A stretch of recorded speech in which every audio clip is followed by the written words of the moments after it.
जय हिंद साथियों। Bihar police constable की नई भर्ती जो कि 21,391 पदों पर आई है, उसके लिए आज हम लोग प्रैक्टिस सेट नंबर 11 को कवर करेंगे। इस चैनल पर आपको डेली रात 8 बजे लाइव चैट के साथ प्रैक्टिस सेट दिया जाता है, तो आप सभी चैनल को सब्सक्राइब करके और साथ में बेल आइकन को ज़रूर प्रेस कर ले, जिससे आप लोगों से एक भी सेशन मिस ना हो। तो साथियों, आज का पहला प्रश्न आपके सामने है, भारत का मुक्तिदाता किसे कहा जाता है। वेरी इंपॉर्टेंट प्रश्न है। चलिए आप सभी आंसर बताइए। आंसर करने के लिए आप लोगों को नीचे लाइव चैट का ऑप्शन मिल रहा होगा, इसलिए प्रत्येक स्टूडेंट को लाइव चैट में अपना अपना आंसर बताना है। तो साथियों, भारत का मुक्तिदाता कहा जाता है चंद्रगुप्त मौर्य को। तो यहाँ पर सी ऑप्शन जो ही बच्चे दिए हैं बिल्कुल सही जवाब है। चंद्रगुप्त मौर्य ने ही मौर्य वंश की स्थापना की थी।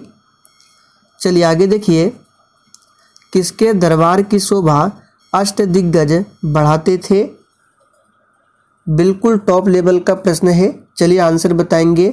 किसके दरबार की शोभा अष्टदिग्गज बढ़ाते थे। तो साथियों, यहाँ पर दूसरे प्रश्न का आंसर हो जाएगा कृष्णदेव राय। तो यहाँ पर डी ऑप्शन जो ही बच्चे दिए हैं बिल्कुल सही जवाब है। कृष्णदेव राय के दरबार में 8 तेलुगु कवि रहते थे और 8 तेलुगु कवियों को ही अष्टदिग्गज कहा जाता था। तो यहाँ पर डी ऑप्शन सही जवाब है। और यहाँ से एक प्रश्न बनता है कि कृष्णदेव राय ये किस मुगल शासक के समकालीन थे। तो याद रखिएगा बाबर, ये बाबर के समकालीन थे। चलिए आगे देखिए, निम्नलिखित में से कौन सी नदी बिहार तथा उत्तर प्रदेश के मध्य सीमा रेखा नहीं बनाती है। चलिए आप सभी तीसरे प्रश्न के लिए आंसर बताएंगे। और साथियों, कल या परसों ज्योग्राफी के प्रश्नों का मैराथन क्लास करेंगे, जिसमें 100 मोस्ट इम्पोर्टेंट प्रश्नों को कवर करेंगे। इसलिए आप सभी डेली क्लास अटेंड करें, जिससे आपसे वो सेशन मिस ना हो। तो देखिए, बिहार तथा उत्तर प्रदेश के मध्य सीमा रेखा नहीं बनाती है। तो देखिए, घाघरा नदी बनाती है, गंडक भी बनाती है, कर्मनाशा भी, लेकिन फल्गु नदी नहीं बनाती है। फल्गु जिसको निरंजना नदी भी कहा जाता है, और फल्गु नदी पर ही भारत का सबसे बड़ा रबर डैम है। पूछा जाएगा कि भारत का सबसे बड़ा रबर डैम किस नदी पर है, तो फल्गु नदी पर। आगे देखिए, किस गवर्नर जनरल ने भारत में दास प्रथा को समाप्त किया था। बिल्कुल आपके एग्जाम में पूछा जाने वाला प्रश्न है। आंसर बताएंगे फटाफट से। तो साथियों, किस गवर्नर जनरल ने भारत में दास प्रथा को समाप्त किया था। तो इसका सही जवाब है लॉर्ड एलन बरो ने। याद रखिएगा, डी ऑप्शन आपका सही जवाब है। इन्होंने 1843 ईस्वी में दास प्रथा को समाप्त किया था, जबकि लॉर्ड विलियम बेंटिक ने 1829 में सती प्रथा का अंत किया था। और विधवा पुनर्विवाह अधिनियम किसके समय में पारित हुआ था। तो लॉर्ड कैनिंग के समय में 1856 में। तो इन सभी फैक्ट को ध्यान रखें जो कि एग्जाम में पूछा जाता है। मेची निम्नलिखित में से किसकी सहायक नदी है। चलिए आंसर बताएंगे। देखिए साथियों, भारत की सबसे लंबी नदी की बात करें तो गंगा नदी है, और गंगा नदी की सबसे बड़ी सहायक नदी पूछे कौन सी है, तो याद रखिएगा यमुना। यमुना नदी गंगा नदी की सबसे बड़ी सहायक नदी है। कोसी नदी को बिहार का शोक कहा जाता है। तो मेची निम्नलिखित में से किसकी सहायक नदी है, तो सही जवाब है महानंदा नदी की। तो बी ऑप्शन जो ही बच्चे दिए हैं बिल्कुल सही जवाब है। और कोसी, महानंदा, गंडक, कर्मनाशा ये सभी गंगा की सहायक नदियां हैं। करकट जलप्रपात किस जिले में स्थित है। देखिए साथियों, करकट जलप्रपात ये बिहार में स्थित है, और बिहार के किस जिले में है आपको बताना है। तो यहाँ पर 6 का आंसर क्या हो जाएगा। करकट जलप्रपात ये बिहार के कैमूर में स्थित है। तो फर्स्ट ऑप्शन जो ही बच्चे दिए हैं बिल्कुल सही जवाब है। और जो भी अभ्यर्थी कैमूर से है आप लोग कमेंट करेंगे। त्रिवेणी नहर किस नदी से निकाली गई है। चलिए 7 के लिए आंसर बताइए फटाफट से। त्रिवेणी नहर किस नदी से निकाली गई है? बिल्कुल आपको सोच समझकर आंसर करना है। तो साथियों इस प्रश्न को याद कर लीजिए, इंपॉर्टेंट प्रश्न है। त्रिवेणी नहर जो है ये निकाली गई है गंडक नदी से। तो सी ऑप्शन अगर आपने दिया है तो बिल्कुल सही जवाब है गंडक नदी से। आगे देखिए, बौद्ध वास्तुकला में चैत्य का अर्थ निम्नलिखित में से क्या है? और देखिए, अगर आपको किसी भी प्रश्न में थोड़ा भी डाउट हो तो आप लोग तुरंत कमेंट करके पूछ सकते हैं। तो साथियों, बौद्ध वास्तुकला में चैत्य का अर्थ निम्नलिखित में से क्या है? तो इसका सही जवाब है प्रार्थना हॉल। यहाँ पर बी ऑप्शन आपका सही जवाब है, प्रार्थना हॉल। आगे देखिए, डॉल्फिन रिसर्च सेंटर की स्थापना कहाँ पर की गई थी? अब देखिए, यहाँ से आपको 1 से 2 प्रश्न और बताते हैं, नोट कर लीजिए। देखिए, डॉल्फिन जो है ये भारत का राष्ट्रीय जलीय जीव है। और भारत का राष्ट्रीय जलीय जीव कब घोषित किया गया था? तो नोट कीजिए 2009 में, और 5 अक्टूबर को डॉल्फिन दिवस मनाया जाता है। तो डॉल्फिन रिसर्च सेंटर की स्थापना कहाँ की गई है? पटना में। आगे देखिए, जनगणना 2021 का शुभंकर क्या है? चलिए 10 के लिए आंसर बताएंगे, जनगणना 2021 का शुभंकर क्या है? तो साथियों यहाँ पर इस प्रश्न का सही जवाब है महिला एन्यूमरेटर। ये जनगणना 2021 का शुभंकर है। और वर्तमान में जनगणना आयुक्त कौन है? तो नोट कर लीजिए मृत्युंजय कुमार। ध्यान रखिएगा, मृत्युंजय कुमार जो है वर्तमान में क्या है? जनगणना आयुक्त है। मृत्युंजय कुमार नारायण पूरा नाम है। चलिए, और जनगणना 2021 की थीम पूछे क्या है? तो जन भागीदारी से कल्याण, जन कल्याण, ये जनगणना 2021 की थीम है, जन भागीदारी से जन कल्याण। बिहार में 1903 ईस्वी में प्रथम चीनी मिल की स्थापना कहाँ पर की गई?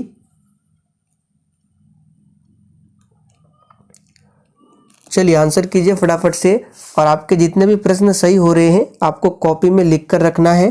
फिर सेशन के लास्ट में आपको अपना अपना स्कोर कमेंट करके हमें बताना है। तो साथियों, बिहार में 1903 में प्रथम चीनी मिल की स्थापना की गई थी। और कहाँ पर? तो हसनपुर में। यहाँ पर डी ऑप्शन सही जवाब है, हसनपुर। मनुष्य के आहार नाल का कौन सा भाग प्रमुख नहीं है? चलिए सभी ऑप्शन को ध्यान से देखिए। आहार नाल का कौन सा भाग प्रमुख नहीं है? तो मुख, गुहा, अमाशय, आंत, ये सभी प्रमुख भाग है, लेकिन यकृत प्रमुख भाग नहीं है। यकृत ग्रंथि मानव शरीर की सबसे बड़ी ग्रंथि है। मेटाबॉलिक दर नियंत्रित किया जाता है। चलिए 13 के लिए आंसर कीजिए फटाफट से। मेटाबॉलिक दर किसके द्वारा नियंत्रित किया जाता है? तो साथियों यहाँ पर सही जवाब है थायराइड ग्रंथि द्वारा मेटाबॉलिक दर को नियंत्रित किया जाता है।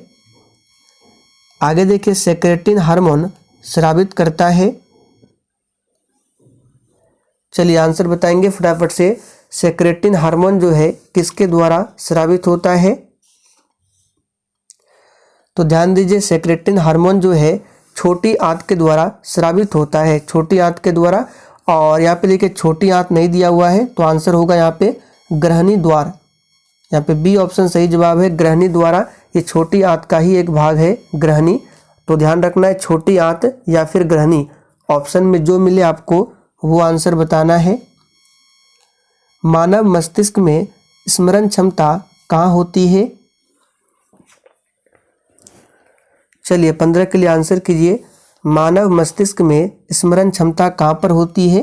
तो याद रखिएगा इसका सही जवाब क्या है? सेरिब्रम में। तो फर्स्ट ऑप्शन जो ही बच्चे दिए हैं उनका बिल्कुल सही जवाब है सेरिब्रम में। चलिए साथियों आगे देखिए, निम्नलिखित में से कौन एक यूकैरियोटिक जीव का उदाहरण नहीं है? चलिए 16 के लिए आंसर बताइए फटाफट से। इनमें से कौन एक यूकैरियोटिक जीव का उदाहरण नहीं है? तो यहाँ पर सही जवाब है जीवाणु। जीवाणु जो है ये प्रोकैरियोटिक जीव का उदाहरण है, ना कि यूकैरियोटिक जीव का। बाकी यीस्ट, मानव, शैवाल ये सभी यूकैरियोटिक जीव का उदाहरण है। शरीर की समन्वय प्रणाली क्या है? चलिए 17 के लिए आंसर बताएंगे। तो साथियों शरीर की समन्वय प्रणाली है तंत्रिका तंत्र और अंतःस्रावी। यहाँ पर डी ऑप्शन आपका सही जवाब है।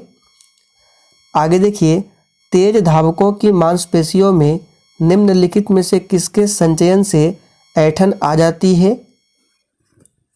चलिए 18 के लिए आंसर बताएंगे। और साथियों जिसने अभी तक सेशन को लाइक नहीं किया है फटाफट से आप सभी सेशन को लाइक करें। चलिए आंसर बताएंगे फटाफट से। तो बिल्कुल सही आंसर दिए हैं, लैक्टिक अम्ल बनने के कारण मांसपेशियों में ऐंठन आ जाती है। तो फर्स्ट ऑप्शन आपका सही जवाब है। निम्नलिखित में से किस कोशिका अंगक से लाइसोसोम बनता है? चलिए 19 के लिए आंसर बताइए। तो साथियों यहाँ पर 19 का आंसर क्या होगा? गोल्जी काय। सी ऑप्शन जो भी बच्चे दिए हैं बिल्कुल सही जवाब है। लाइसोसोम को कोशिका की आत्महत्या की थैली कहा जाता है। विश्व से चेचक का उन्मूलन घोषित हुआ। आंसर बताएंगे 20 के लिए। विश्व से चेचक का उन्मूलन कब घोषित हुआ था? तो भारत से और विश्व से दोनों याद रखना है। भारत से हुआ था 1977 से और विश्व से कब हुआ था? 1980। तो यहाँ पर बी ऑप्शन जो भी बच्चे दिए हैं बिल्कुल सही जवाब है। मलेरिया प्लाज्मोडियम नामक परजीवी के खोजकर्ता कौन है? चलिए किसके लिए आंसर बताएंगे? मलेरिया प्लाज्मोडियम नामक परजीवी के खोजकर्ता कौन है? तो साथियों इसका सही जवाब है सर रोनाल्ड रॉस। यहाँ पर बी ऑप्शन जो भी बच्चे दिए हैं बिल्कुल सही जवाब है। चलिए आगे देखिए, न्यू डेवलपमेंट बैंक यानी कि एनडीबी शॉर्ट में लिखा जाता है एनडीबी, तो इसका हेड क्वार्टर कहाँ पर स्थित है? तो साथियों एनडीबी की बात करें तो इसका हेड क्वार्टर है चीन के शंघाई शहर में। यहाँ पर डी ऑप्शन जो भी बच्चे दिए हैं उनका बिल्कुल सही जवाब है शंघाई। आगे देखिए, वाटर लू की लड़ाई कब हुई थी? चलिए 23 के लिए आंसर बताएंगे। और साथियों अगर आप लोगों ने इस वीडियो को नहीं देखा है तो इस वीडियो का लिंक आपको यहाँ ऊपर शो हो रहा होगा, आप लोग क्लिक करके देख सकते हैं। इसमें मॉडर्न हिस्ट्री से संबंधित 50 मोस्ट इम्पॉर्टेंट प्रश्नों को कराया गया है जो कि बिहार पुलिस एग्जाम के लिए काफ़ी ज़्यादा इम्पोर्टेंट रहेगा। इसका लिंक मैं डिस्क्रिप्शन बॉक्स में भी दे दूंगा। तो वाटर लू की लड़ाई कब हुई थी? तो बिल्कुल सही आंसर दिए हैं। इसका सही जवाब है ऑप्शन बी, 1815 में वाटर लू का युद्ध हुआ था। निम्नलिखित में से किसे भौतिक भूगोल के जनक के रूप में जाना जाता है? सबसे पहले आप लोग बताइए भूगोल का जनक कौन है?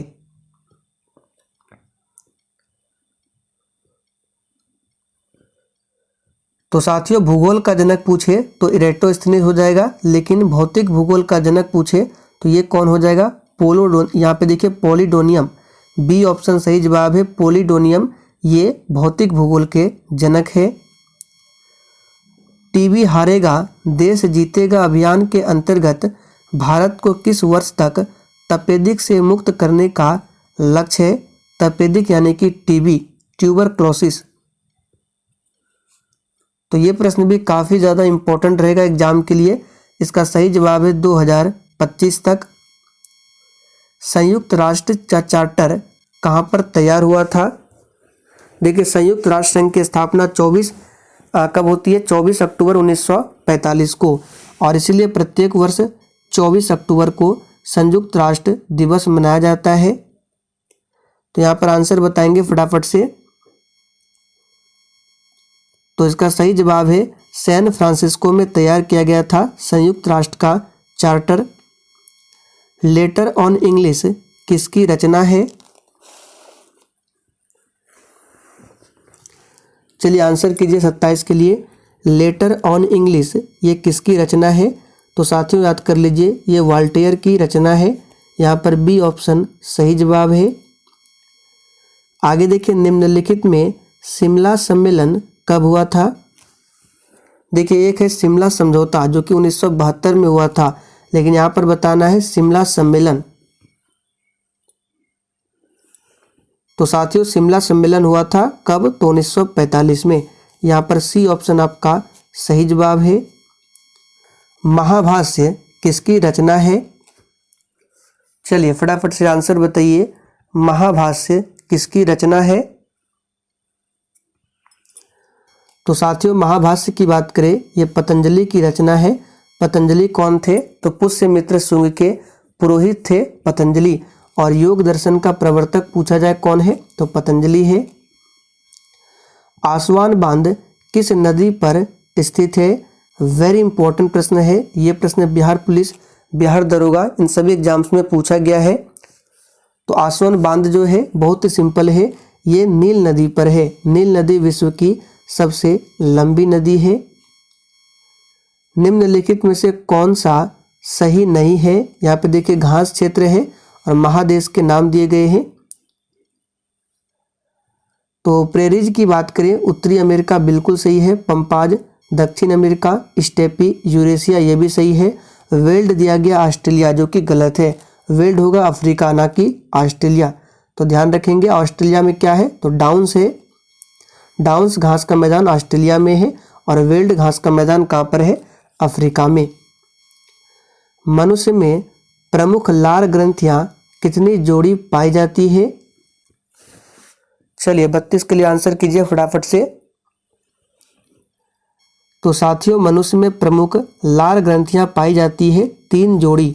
तो बी ऑप्शन जो ही बच्चे दिए हैं बिल्कुल सही जवाब है। खाली स्थान वह पादप जिसमें बीज फलों के भीतर होते हैं क्या कहलाता है?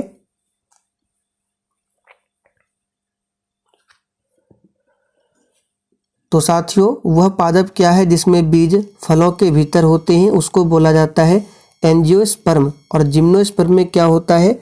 इसमें बीज जो है वो फलों के भीतर नहीं बाहर होता है। ऑपरेशन माई सहेली निम्नलिखित विभागों में से किसके द्वारा शुरू किया गया? चलिए 34 के लिए आंसर कीजिए फटाफट से। ऑपरेशन माई सहेली निम्नलिखित विभागों में से किसके द्वारा शुरू किया गया? तो साथियों याद रखिएगा ये शुरू किया गया भारतीय रेलवे के द्वारा। निम्नलिखित में से कौन सी नदी का उद्गम अमरकंटक से है? चलिए 35 के लिए आंसर बताएंगे आप सभी। कौन सी नदी का उद्गम अमरकंटक से है? तो बहुत ही सिंपल है, नर्मदा नदी का उद्गम कहाँ से है? अमरकंटक से है। तो साथियों आपका ये ऑप्शन सही जवाब है।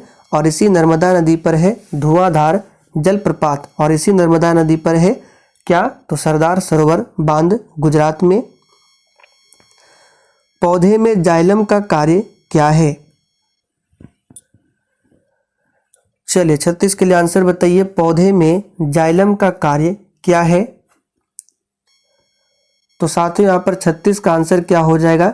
जल का परिवहन करना। ये पौधे में जाइलम का अर्थ है, जबकि भोज्य पदार्थ का परिवहन फ्लोएम के द्वारा होता है। प्रसिद्ध लिंगराज मंदिर किस राज्य में अवस्थित है? चलिए 37 के लिए आप सभी आंसर बताएंगे। प्रसिद्ध लिंगराज मंदिर किस राज्य में अवस्थित है? तो साथियों ये उड़ीसा में स्थित है। तो जो ही बच्चे डी बता रहे बिल्कुल सही जवाब है उड़ीसा। यूनेस्को का मुख्यालय कहाँ पर है?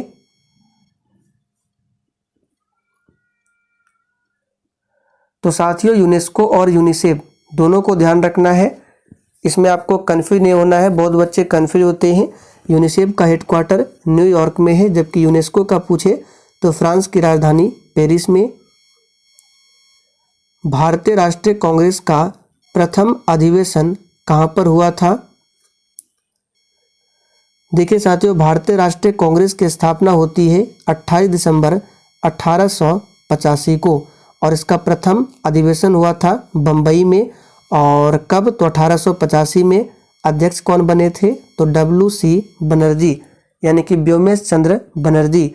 अब यहाँ से प्रश्न बनता है कि भारतीय राष्ट्रीय कांग्रेस के प्रथम मुस्लिम अध्यक्ष कौन थे, तो बदरुद्दीन तैयब जी। प्रथम अंग्रेज अध्यक्ष कौन थे, तो जॉर्ज यूले। प्रथम भारतीय महिला अध्यक्ष पूछे, सरोजनी नायडू। और प्रथम महिला अध्यक्ष पूछे तो एनी बेसेंट। सभी को ध्यान रखना है।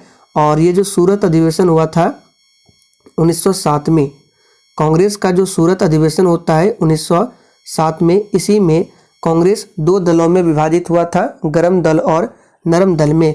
फिर 1916 के अधिवेशन में दोनों दल एकजुट हो गए थे। प्रार्थना समाज को लोकप्रिय किसने किया,